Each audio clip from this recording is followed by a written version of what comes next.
I'm John Clark, President and CEO of the National Center for Missing and Exploited Children. For more than 3 decades, the National Center has been at the forefront of child safety and protection. When COVID-19 shut down much of the country, our work never stopped. At the onset of the pandemic, we saw a dramatic rise in reports to our cyber tip line, which receives reports of suspected online child sexual exploitation. And sadly, as we expected, with more children online and on mobile devices, the predators that lurk on the internet who prey on children were all too ready to take advantage of the situation. Internet safety is now more important than ever. And we understand that families and educators may feel overwhelmed with all the challenges they have faced this year. And we want to provide resources to make their lives easier. That's why we partnered with the Department of Justice, the Department of Homeland Security, and the White House to create the Safety Pledge. And coming up, you'll hear some very important pre-recorded remarks from Attorney General William Barr, Acting DHS Secretary Chad Wolf, and Advisor to the President, Ivanka Trump. And then we'll share with you the Safety Pledge webinar. And I encourage all parents, educators, and trusted adults to share what you learn in this webinar with the children in your life. And then please take the pledge and commit to making internet safety a priority. And thank you for your time. Hello. Today I want to talk to you not only as the Attorney General, but as a father and grandfather. Children are spending more time online than ever before, especially in light of the COVID pandemic and school closings. The advancement of technology has provided us many ways to stay connected and learn remotely, including smartphones, social media, gaming platforms, live streaming, and webcams. Unfortunately, the same technology that connects us with family and friends also provides predators with a pathway back into our homes and can be used by strangers to target, groom, and sexually exploit our children. Not only does the internet make it easier for predators to reach our children, it also makes it harder to detect those predators. For example, an adult may pose as a child online to trick other children into engaging in sexual activity under false pretenses, all while invisible to the parents who may be in another room. Predators even infiltrate innocuous online spaces designed to be safe for children, and then lure children to other parts of the internet to abuse and exploit them. Our society's ability to protect our children online is also getting harder as more and more technology companies adopt end-to-end encryption that prevents them from identifying horrendous conduct and material on their own platforms. It also prevents law enforcement from obtaining, even with a court-authorized warrant, the information we need to identify and arrest those who prey on our children. In short, end-to-end encryption creates a lawless space where predators can target our most vulnerable without fear of detection. The growing trend of sexualizing children is also contributing to the risk of online exploitation and abuse. As a society, we are all harmed if we tolerate our children being displayed in a sexual manner for any reason. Everyone must do their part to keep children safe online. This is a top priority for this administration.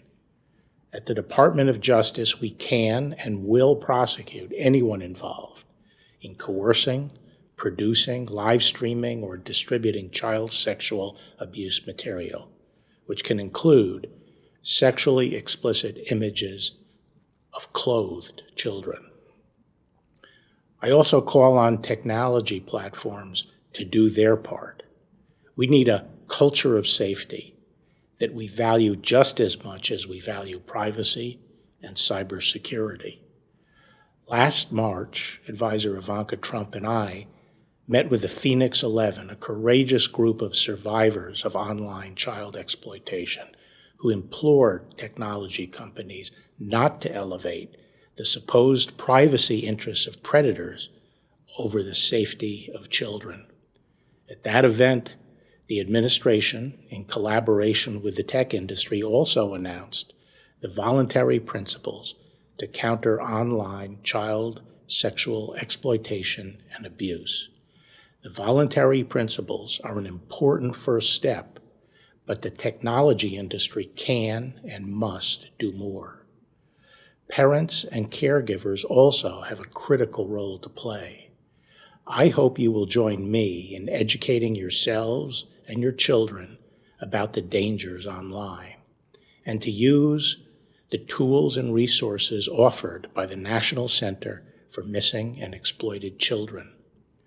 I am proud to formalize my commitment to safeguarding children online by signing NCMEC's Safety Pledge.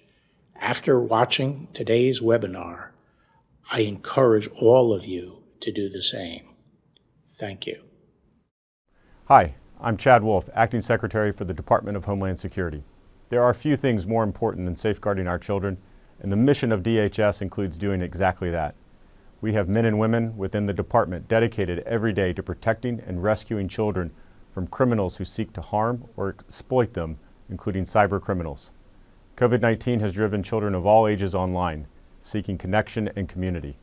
Sadly, in too many cases, this has also led to the growth of online sexual exploitation of children of all ages. Never has online safety of our nation's youth been more important than it is right now. More time online due to virtual learning and the lack of extracurricular options can mean children are at greater risk for exploitation. In fact, reports of online enticement made to the National Center for Missing and Exploited Children have been up by 20%. America's kids, your kids, need our help and protection from offenders enticing them to dangerous situations. Thankfully, the Trump administration and DHS specifically are fighting back against online predators and human traffickers.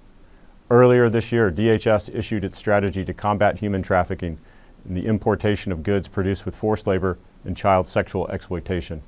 This first-of-its-kind strategy leverages our departmental authorities and resources in this fight, allowing us to focus on preventing exploitive crimes, protecting victims, and investigating and prosecuting perpetrators. As always, one of the most important tools we have at our disposal is education, equipping parents and training children. We as parents, caregivers, and concerned community members play a critical role in modeling behavior and providing our kids with the information they need to stay safe. The Safety Pledge campaign aims to make those tough and oftentimes uncomfortable conversations easier for parents and every American who care about the welfare of our kids. By proactively facilitating these conversations, the children in our lives become less vulnerable and more ready to tackle the challenges that come their way. And having these conversations may mean children will feel safe coming to you for help if they need it. As a father myself, I'm proud to take the Safety Pledge, and I hope you all do the same. Together, we can empower the rising generation to make savvier, safer, smarter decisions. The COVID-19 pandemic has required every American to adjust to new norms. Schools and businesses across the country have been challenged to transition to remote learning and work. With many children across the country, including my own, participating in virtual learning, and with an increased use of social media and gaming platforms while at home, there are more opportunities than ever for abusers to exploit children online. Reports of online child exploitation to NCMEC's cyber tip line have increased by as much as 126% during COVID-19. Over 50% of domestic minor sex trafficking survivors interviewed in a recent NGO study met their traffickers via website, an app, or text. Technology has an increasing role in the grooming and recruitment of online exploitation and human trafficking victims. As a mother myself, I know the fears you have about your children accessing the internet and social media platforms safely. This administration is fighting to protect our children from online predators and traffickers at every turn. Earlier this year, I joined President Trump as he signed an executive order on combating human trafficking and online child exploitation, tasking law enforcement to better detect the proliferation of child sexual abuse materials online. Attorney General Barr and I met the courageous Phoenix 11, a group of survivors whose sexual abuse materials were circulated online. Their mission, their passion, their voice, it sticks with me. They said, and I quote, "We are no longer content to live in the shadows. We are redefining what it means to be victims who are powerless to stop the relentless onslaught of the technology of abuse." They are heroes. During this impactful meeting, we launched the voluntary principles to counter online child sexual exploitation and abuse. This is a framework to guide the digital industry in their effort to combat this inhumane crime and prevent re-victimization. As parents, we must help our children not be powerless, and we have a critical role to play in combating these horrible crimes at home and within our own communities. Today, NCMEC will be providing information about the threats facing children online and empower parents, educators, and caregivers with the tools to address these horrific crimes. Through our combined efforts, we can protect every child from the cycles of online abuse and the threats of trafficking. After you watch today's webinar, I challenge each of you to sign the pledge and share it with at least 2 people you know. Today, I'm signing NCMEC's Safety Pledge, formalizing my commitment to safeguarding my children from the dangers of online exploitation and trafficking. I challenge you to do the same. Thank you for tuning in. Don't forget to sign the pledge, encourage other people to do so. And with that, I'll turn it over to the NCMEC team to begin today's webinar. Thank you.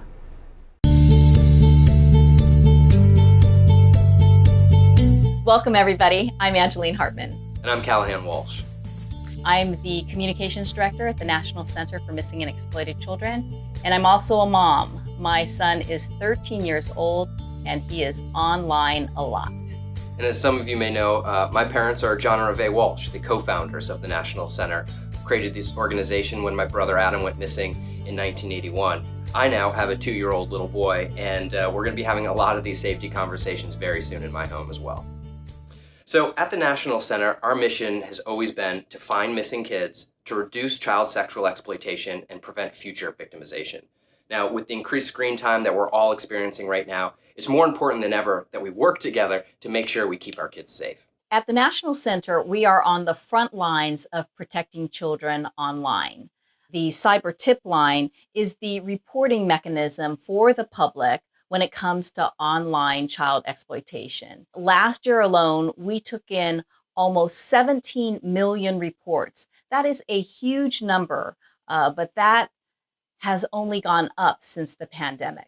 For those people who want to harm our children, the internet gives them easy and direct access to our kids. These can be strangers, but not always. It can be somebody your child knows. But the important point to remember is that physical contact isn't needed to hurt our children. With internet access, it means that somebody out there can meet your child, can exploit your child without ever meeting them in person. So now, during this pandemic, as we all spend more time online because of the quarantine, the risk to our children's online safety goes up. And look, the internet is an incredible place, right? It's made life for the better in so many ways, but it has created new ways to harm children as well.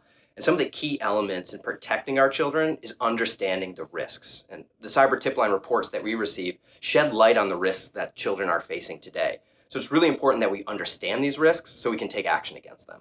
Now, with this increased access, there's more opportunities for exploiters to harm our children. And one way children are being exploited is actually through the self-production of their own explicit content. Now, this is a natural part of children's curiosity and healthy development, but as internet natives, they are capturing it and sharing it online without really realizing how dangerous that can be and how far it can spread. Many of these children are also creating this content at the direction of another individual, usually an adult, oftentimes manipulating that child into creating increasingly explicit content. Now, the average age for a child in the US to receive their cell phone is just 10 years old, and those younger children have a much tougher time identifying, spotting, and defending against these tactics. In fact, these enticement tactics are usually very direct, where the individual will be requesting very specific types of content, specific videos or images. We've even seen children provide their phone number and home address at the request of these exploiters, which of course opens them up to increased vulnerability. Let's talk about live streaming. This is very popular right now because a lot of platforms have that live stream feature. And a lot of times kids are exploring that feature in a way that's, age appropriate. They want to figure out what's going on out there, but they don't always have control over who's watching them. At the National Center, we're seeing that kids get comments from their online friends. And those online friends will tell the kids to expose themselves or to engage in sexual activity. We're seeing, a big range of explicit content. A lot of times that child will just follow directions without really an understanding of what it all means, what's happening. So supervision is really the key here. In our reports, we've seen incidents where parents are just not aware of what's happening. We can hear them in the background of some of these videos. They're either cooking or they're talking. So we know that they're there. They're physically there with their child, but they just have no idea. Kids will sometimes live stream alone or with other children, but parents just really need to pay attention. Right. I mean, that's what makes it so difficult, right? Because the knowledge gap can oftentimes be so severe between how much the child knows about online activity and the parent. So that's why it's so important that parents really try to understand these risks as best as they can and try to understand the technology as well. Yeah, and just like I was saying, sometimes they're in the same room while this is all happening, and you think it's okay. My child is right here. But they've really got to pay attention and understand this technology and know it can happen right in front of them. Yeah, absolutely. I mean, the parents can look to the side and see, well, my child's right there. They're in a safe place. Yeah. They're in my home. But they don't know. They could be communicating, with a stranger, somebody that's looking to exploit that child, and the parent really has no idea. Well, let's talk about sexting, because that is very common, and it's getting more and more common with kids who are older. This is basically sending explicit images through text messages. And this starts a lot of times with a one-to-one exchange between two people. A lot of times these two people are in a relationship, and so they feel very comfortable doing this. And they feel that it's less risky than something like, live streaming. So sometimes it starts out with semi-nude pictures and then it gets more explicit.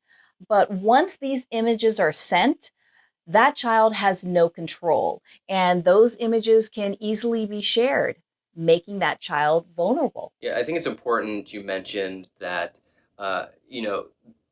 they're oftentimes in a relationship with the person that they're sending these images to, but these are young children. We know those relationships, those high school sweethearts, that usually doesn't last. And so once you've sent that image to another individual, you may be in a relationship at that moment, but next week, next month, you may not be. And so you don't have control over that image anymore. And that's especially scary. Yeah, that's a good point, Cal. Yeah. You just don't know what's going to happen in that relationship and the intention of that person. That person may be nice to you now, but 6 months from now, it's a different story. Exactly. But one of the other forms of exploitation that we see is online enticement. From our cyber tip line reports, this is where ill-intentioned adults will try to contact a child, either to commit a sexual crime or even possibly abduct them. And we see this on all platforms, through the live streaming, sexting, social media platforms. We see it everywhere online, unfortunately. And some of the grooming tactics that you as a parent or caregiver can look out for is noticing if a child is having a conversation with another individual and that conversation turns sexual, right? Or if the other individual is trying to role play with that child. Those exploiters will oftentimes ask for that explicit content, but also share explicit content with the child as well. They'll also try to earn the trust of the child through compliments, gifts, or other types of incentives. Yeah, that's a good point, Cal. And it's also important to let people know that this isn't always so blatant. It doesn't just start out the first day when you're talking about grooming. They don't just come right out and say, hey, show me something. They build a relationship. They start out as friends. And as we mentioned earlier, with this pandemic, this quarantine, more and more people are online. And so that's how they're socializing. during this time. So it's important to watch out for that. Yeah, with the increased screen time, it only increases the opportunities that exploiters have to exploit and harm our children. It's unfortunate. And lastly, one of the more unique forms of online exploitation is called sextortion. This is where the individual will actually use threats to get that explicit content from a child or try to engage in sex or even blackmail them for money or other goods and services. And the sextortion, which is unfortunate, rarely ends if a child complies with the demands. In fact, it oftentimes ramps up. And this can be especially scary for young children to report this type of victimization. We've even seen children as young as 8 years old who are victims of sextortion. So that's why it's really important to understand all these risk factors so that we can help protect children against them. I think that will be shocking to people to hear that a child as young as 8 years old. A lot of times I think people think when they hear about online enticement or sextortion, they are thinking about older children, high school age children. But yeah, that's scary. As young as 8, it really is. At the National Center, we understand how challenging this can be to tackle these topics. We know it's not easy, especially because parents are stretched extra thin, they've got more on their plate, and as we've talked about, children are just online more. And understanding what's happening out there is the first step. Because once you understand this technology and the platforms that your children are using out there, that can help with the conversations that you have with your child. Communication is the key to protecting your children. And so we encourage you to have these conversations often, have them early. Look for key times, look for teachable moments. So to make those conversations easier, we have a new toolkit. It's easy to understand. It has information with fun activities that you and your children can enjoy together. And the full toolkit can be found in English and in Spanish at safetypledge.org. I think you hit the nail on the head. The conversations are what's so important, and continued conversations as well, because the conversation you have with your youngest child about online safety is not the same conversation you have with your older teen or tween about online safety. So making sure that the resources and the talking points are age appropriate is just really important. And so to help you with that, we have created these age appropriate resources. For children 10 and under, we have an animated series called Into the Cloud, which is short cartoons that teach kids how to be safe online, how to navigate those waters safely. And they cover topics like cyberbullying, online privacy, and even talking to trusted adults. Our toolkit has activities as well that children can do independently, and then they can have these discussions with their parents, caregivers, or educators to help drive those lessons home. Another great resource that we have is called Your Photo Fate, and this opens up the door for conversations with our older teens. This talks about the potentially long-lasting consequences that can come with risky online behavior. This exercise also comes complete with a discussion guide, so you have the right questions to tackle this tough topic. Yeah, Cal, there's a lot of topics that we cover here, and we've given people a lot of information today, but I want to point out too, this toolkit has 3 tip sheets that will help you set online boundaries at home. For me, the most important one is the gaming sheet, because as I mentioned, I have a 13-year-old and he is online all the time. So that is important information for us, and we're going to be sharing it with a lot of families that we know.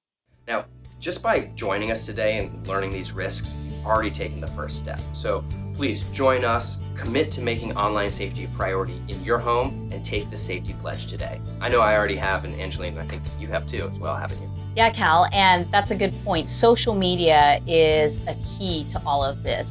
We're asking you to take the pledge and share this with your friends. Help us spread the word. Thank you so much for joining us today and learning about this, and we're looking forward to seeing your pledges. I'm Angeline Hartman for everybody at the National Center for Missing and Exploited Children. We hope you enjoyed this. And I'm Callahan Walsh. Everybody stay safe out there.